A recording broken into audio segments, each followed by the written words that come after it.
प्यारे बच्चों नमस्कार, कैसे हैं आप सभी। मैं आपका दोस्त पवन मोरल आप सभी का स्वागत करता हूं आपके अपने परिवार SSC अड्डा 24/7 यूट्यूब चैनल पर। उम्मीद करता हूं कि आप सब बहुत अच्छे होंगे और ये जो 20 मिनट क्लास चल रही थी आज से ये फिर स्टार्ट हो गई है और उम्मीद करता हूं कि आप सब बहुत शानदार होंगे, ज़बरदस्त होंगे। आपकी जो तैयारियाँ हैं वो बहुत अच्छी चल रही होंगी। तो साथियों, एक बार जल्दी से वीडियो के लिंक को कॉपी करिएगा और इसे शेयर करके अपने सभी उन ग्रुप में शेयर कर दो जहाँ पर भी आपके दोस्त एक्टिव हों, वो किसी ग्रुप में जुड़े हों और उनका भी टारगेट हो कि वो भी इस बार गवर्नमेंट जॉब लेना चाहते हैं। तो जल्दी से सारे बच्चों को बुला लीजिएगा, चैनल को सब्सक्राइब जरूर कर लीजिएगा, चैनल को सब्सक्राइब जरूर कर लीजिएगा। और आप सारे बच्चों से मेरी एक रिक्वेस्ट है बच्चों, इस बार सिलेक्शन ज़रूर लेना है, इस बार सिलेक्शन ज़रूर लेना है। मेहनत चाहे कितनी भी करनी पड़े, चाहे दिन रात मेहनत करनी पड़े, दिन रात पढ़ना पड़े, पढ़ाना पड़े, लेकिन इस बार हमें सिलेक्शन लेना है। और सिलेक्शन लेना है तो उसका सीधा सिद्धांत ये है कि हमें मेहनत करनी पड़ेगी।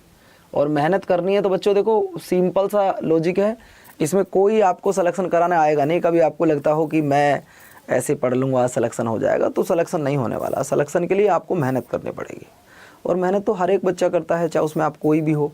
दोस्तों आज ये क्लास बहुत दिन बाद हो रही है। पहले तो मैं आपको बता दूं, करीब 20 से 22 दिन बाद आज ये क्लास स्टार्ट हो रही है ना। ये क्लास MTS की है। कभी आपको लगे MTS, CGL, CHSL, मैंने अब सब लिखवा दिया इस पर, क्योंकि सारे बच्चों की डिमांड आ रही थी। उधर CGL वाले कह रहे थे सर हमारे लिए भी शुरू करो, उधर रेलवे वाले बोल रहे थे कि हमारे लिए भी शुरू करो, तो मैंने इस पर सब लिखवा दिया है। आज आपके लिए मैं क्लास लेकर आया हूँ।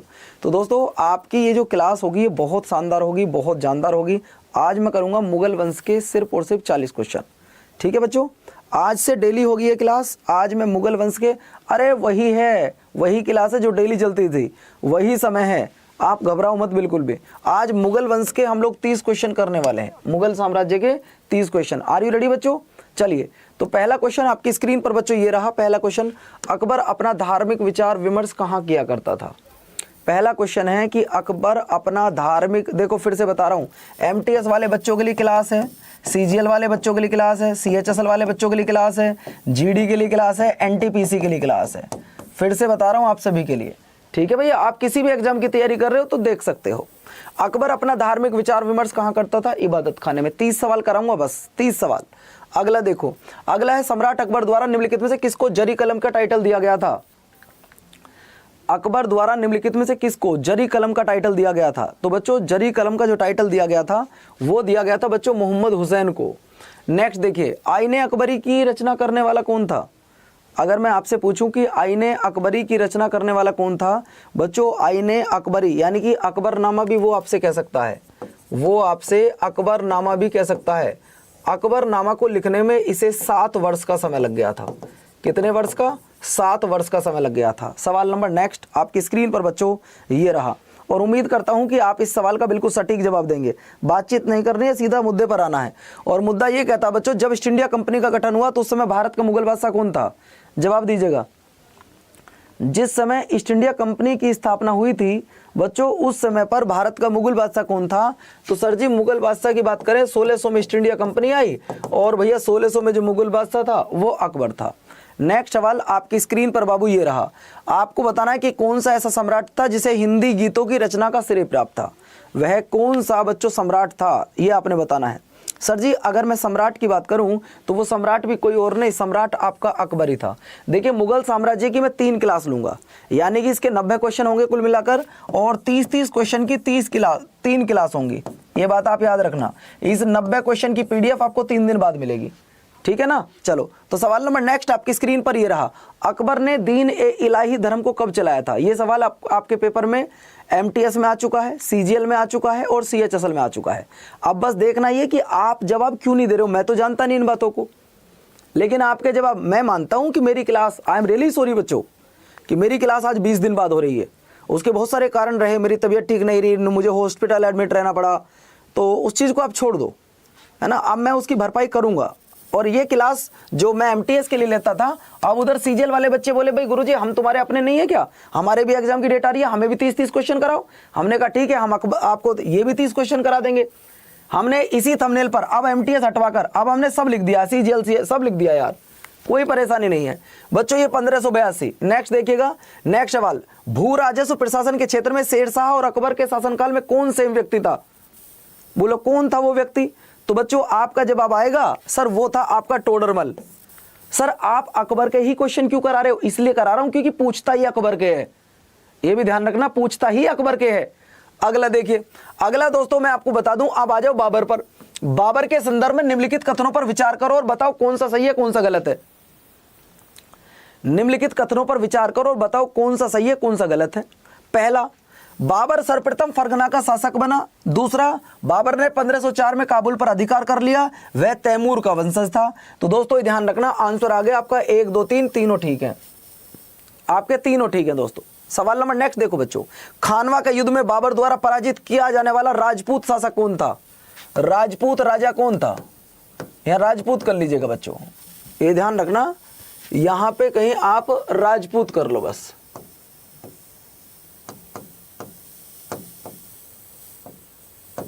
ठीक है बाबू, राजपूत कर लीजिएगा। वो कौन था? राणा सांगा था, रादुरदेव था, उदय सिंह था, राणा प्रताप जी था। कौन था?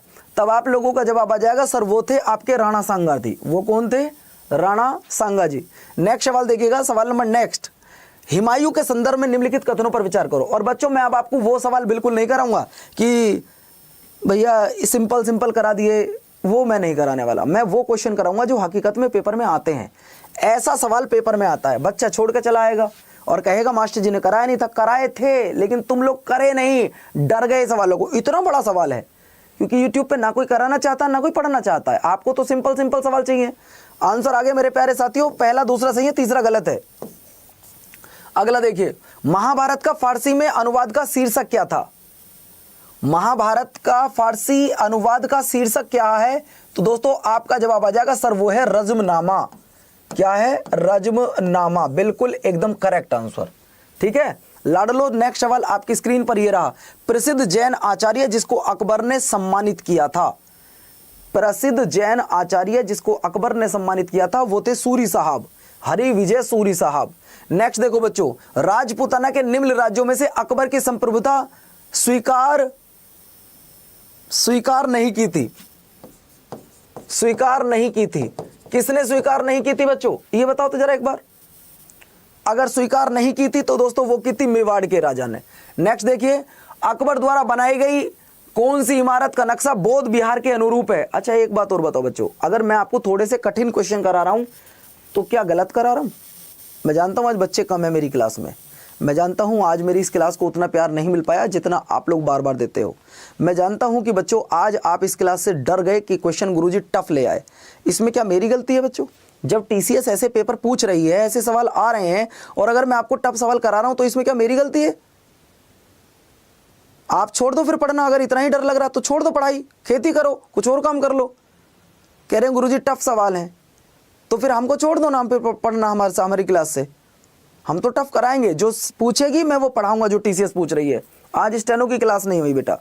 आंसर आगे मेरे प्यारे साथियों, पंचमहल। नेक्स्ट देखिएगा, अकबर के दरबार में आने वाला प्रथम अंग्रेज व्यापारी कौन था? बताइए, सवाल यह है बाबू कि अकबर के दरबार में आने वाला प्रथम अंग्रेज व्यापारी कौन था? बताइए। आपने कैप्टन हॉकिंस याद किया होगा, आपने सर टॉमस रो याद किया होगा जो चूंकि जहांगीर के दरबार में आए, लेकिन वो ये ना पूछ के इसने अकबर के दरबार में पूछा है, तब दिक्कत यहां पे फंस जाएगी, है ना, तब दिक्कत हो जाएगी बाबू यहां पे। तो दोस्तों आपको बता दूं आंसर आएगा रोल्फ फिंच। एक बच्चे का भी सही जवाब है, एक बच्चे का सही। अगला देखो, अकबर के साथ युद्ध करने वाली दुर्गावती कहां की रानी थी? सवाल है अकबर के साथ युद्ध करने वाली दुर्गावती कहां की रानी थी? बताओ भैया। मंडला, मांडू, असीरगढ़, रामगढ़। तो ये थी गुरुजी आपके मंडला की। नेक्स्ट देखिए, नेक्स्ट है दो अस्पा सिंह अस्पा पृथक किसने शुरू किए हैं? कहीं पढ़ा हो तो मुझे बताओ जरा एक बार। सवाल है दो अस्पा सिंह अस्पा शुरू किसने की है? जरा बताओ तो एक बार। दो अस्पा और सिंह अस्पा की शुरुआत किसने की है, ये आपने बताना है। दोस्तों आप अगर पढ़ोगे तो ये क्लास आपको जो मैं 20 मिनट की करा रहा हूं, जब एग्जाम हॉल से बाहर निकलोगे, एमटीएस के पेपर से पहले मुझे 75 क्लास करानी है। ये इसी क्लास को डेली करोगे। कमेंट बॉक्स में लिख दो गुरुजी करेंगे, यस लिख दो। आप ये मत देखो थंबनेल पे क्या लिख रहा, छोड़ दो उस चीज को, पढ़ाई देखना बस, तब पता लग जाएगी वो शुरू करने वाला था जहांगीर। अगर मैं जहांगीर की बात कर रहा हूं तो जहांगीर का बचपन का नाम था सलीम। क्या नाम था बच्चों? सलीम या शेखो बाबा। क्या नाम था, सलीम या शेखो बाबा। अगला देखिए, जहांगीर के निम्नलिखित पालियों में, पाली नहीं होगा ये पत्नी होगा यार, निम्नलिखित पत्नियों में से किसने आत्महत्या की थी। सवाल का जवाब दिया जाए। कराऊंगा वही जो पेपर में आते हैं, जो टीसीएस पूछती है।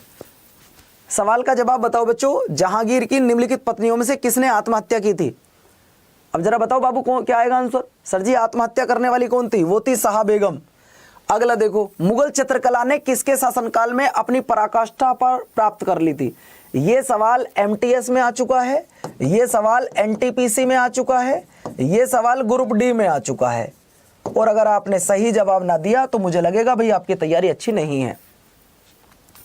अगर आपने इस सवाल का सही जवाब नहीं दिया तो मुझे लगेगा तैयारी अच्छी नहीं है। हाँ बिल्कुल, एमटीएस के लिए यही क्लास है, अलग थोड़ी चलेगी कोई, यही क्लास है एमटीएस की भी। अगला देखो बच्चों, मैं अलग नहीं पढ़ाऊंगा बेटा, इसी क्लास में पढ़ाऊंगा, कभी तुम लग रहा अलग पढ़ाएंगे गुरुजी।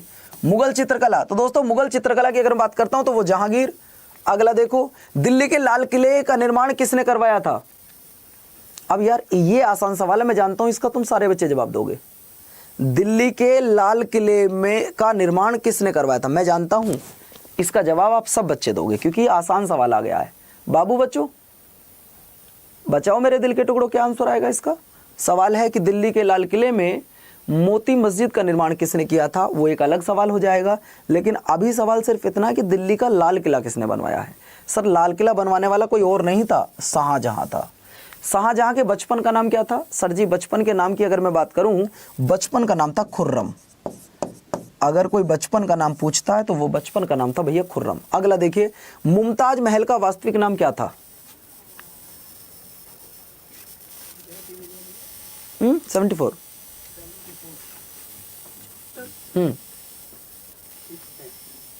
हाँ जहां भी देख लो।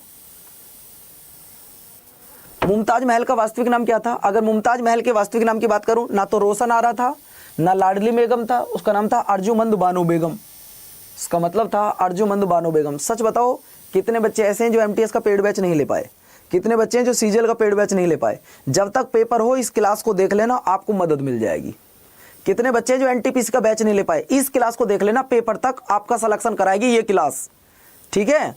चलो तो भैया आपका आंसर आ गया अर्जुमंद बागो। अगला, निम्नलिखित मस्जिदों में से किसका निर्माण मुगल सम्राट शाहजहां के द्वारा करवाया गया था।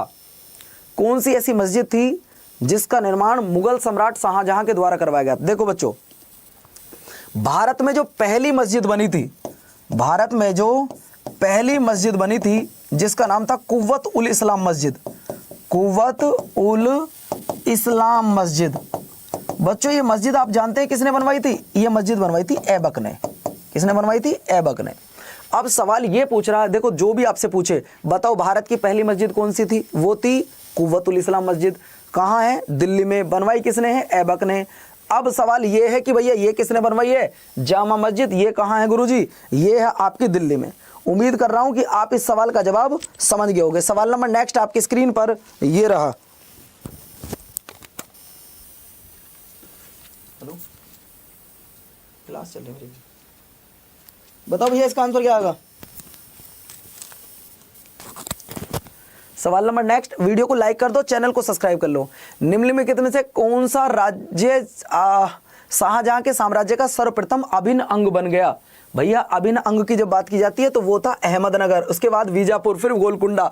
नेक्स्ट, किस मुगल सम्राट ने अपने शासनकाल में सर्वाधिक संख्या में हिंदू अधिकारियों की नियुक्ति की थी।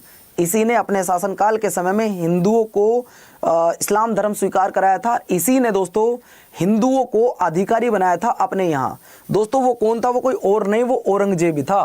औरंगजेब। औरंगजेब को किस नाम से जाना जाता है, आलमगीर के नाम से जाना जाता है। किस नाम से, आलमगीर के नाम से जाना जाता है। नेक्स्ट देखिएगा, नेक्स्ट सवाल है, बीबी का मकबरे का निर्माण किसने करवाया था। अब बीबी का मकबरा है कहां पर। सर जी बीबी का मकबरा है औरंगाबाद में। कहां पर है, औरंगाबाद में। औरंगाबाद कहां पड़ता है, सर जी महाराष्ट्र में पड़ता है। औरंगाबाद कहां पड़ता है बच्चों, महाराष्ट्र में पड़ता है। सर इसका निर्माण किसने करवाया था, औरंगजेब ने बनवाया था। ये जो रबिया इस बीबी है, इस बीबी का पूरा नाम था दिलरास बानो बेगम। दिलरास बानो बेगम या बच्चों राबिया दो रानी, राबिया दो रानी। ठीक है बच्चों, इसकी पीडीएफ आपको मैं टेलीग्राम पर जरूर दूंगा। अगला देखिए हमारा टेलीग्राम, उसका डिस्क्रिप्शन में लिंक लगा होगा।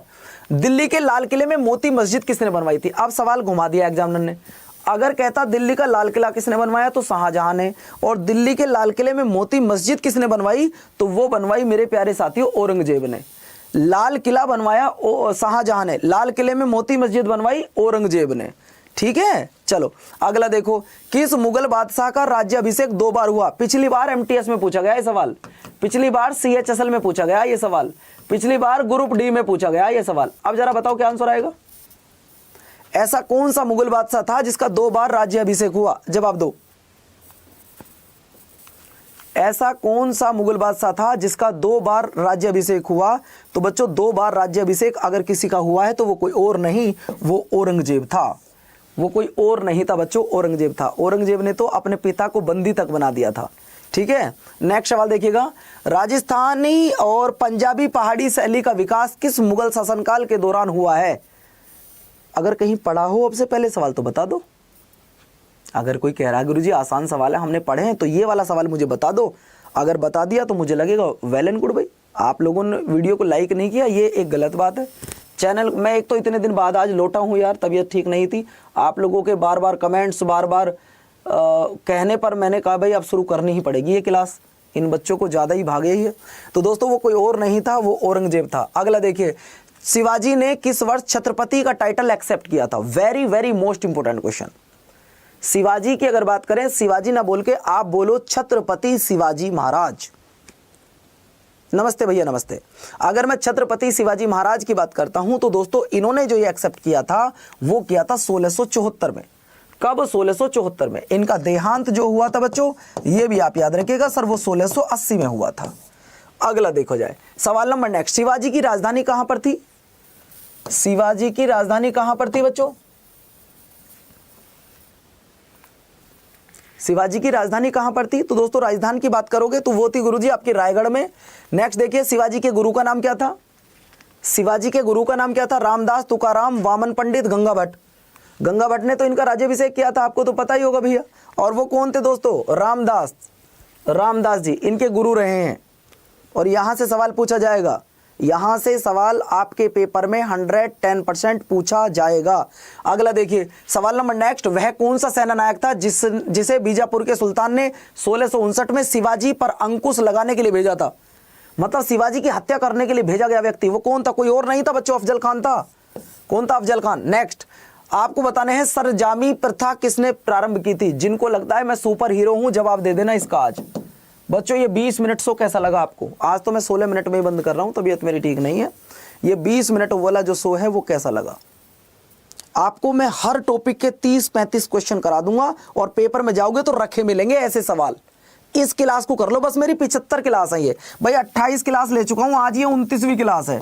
प्लेलिस्ट जाके देखो, प्लेलिस्ट में मिल जाएंगे, चेक कर लेना है ना, चेक कर लेना। उस प्लेलिस्ट को जाके जैसे चेक करोगे, 28 ये रही, 29वीं आज हो गई, 75 कराऊंगा और 75 में से आपको 60 प्लस नंबर मिलेंगे दोस्तों, ध्यान रखना एमटीएस में। बात खत्म। अगर आप सीएचएसएल की तैयारी, सीजीएल की तैयारी कर रहे हो तो बहुत हेल्प मिलेगी, 20 प्लस आपको नंबर मिल जाएंगे। ठीक है बच्चों, अगर आप एनटीपीसी की तैयारी कर रहे हो तो आपको हेल्प मिलेगी, आप ग्रुप डी की तैयारी कर रहे हो तो आपको मदद मिलेगी। बात खत्म। ये तो उन बच्चों के लिए क्लास होती है जो कोई बच्चा पेड बैच नहीं ले पाता है, हम तो उनके लिए काम कर रहे हैं, है ना। तो चलो दोस्तों, क्लास कैसी लगी कमेंट्स करके जरूर बताना। सारे बच्चे कमेंट्स करो, बताओ क्लास आपको कैसी लगी। और अगर आज कमेंट्स आ गए सब बच्चों के, ऑफलाइन आपने मुझे कमेंट्स करके बता दिया कि क्लास हमें गुरुजी बढ़िया लगी, सुपर लगी, तो आगे मैं कंटिन्यू रखूंगा, वरना कंटिन्यू नहीं रखूंगा। आप लोगों का सपोर्ट, आप लोगों का साथ, आपका प्यार और आपका मुझे चाहिए बच्चों। आज हर बच्चे का कमेंट्स कि आज की जो क्लास थी ये आपको कैसी लगी। मैं हर एक बच्चे के कमेंट्स का इंतजार करूंगा कि आज की ये क्लास आपको कैसी लगी। बच्चों ऑफलाइन कमेंट्स, यहाँ 500 बच्चे बैठे हैं, अगर 100 बच्चों ने भी कमेंट्स कर दिया कि गुरुजी से कंटिन्यू रखो, क्लास बढ़िया लगा, ऐसे ही डिफिकल्ट क्वेश्चन कराओ हमको, हम तैयार हैं, तो बच्चों ये क्लास आपकी कल से डेली रहेगी। नमस्कार, धन्यवाद, जय हिंद। कोई प्रमोशन नहीं, कुछ नहीं, इस क्लास में सीधा आना है और 20 मिनट में आपको लगभग 30 से 35 क्वेश्चन, 40 क्वेश्चन करा देने हैं। क्वेश्चन थोड़े से टफ रहते हैं, वो एक अलग बात है, मुझे क्लास बताओ कैसी लगी, कमेंट करके मैं खुद रिप्लाई करूंगा हर एक बच्चे का। नमस्कार, जय हिंद।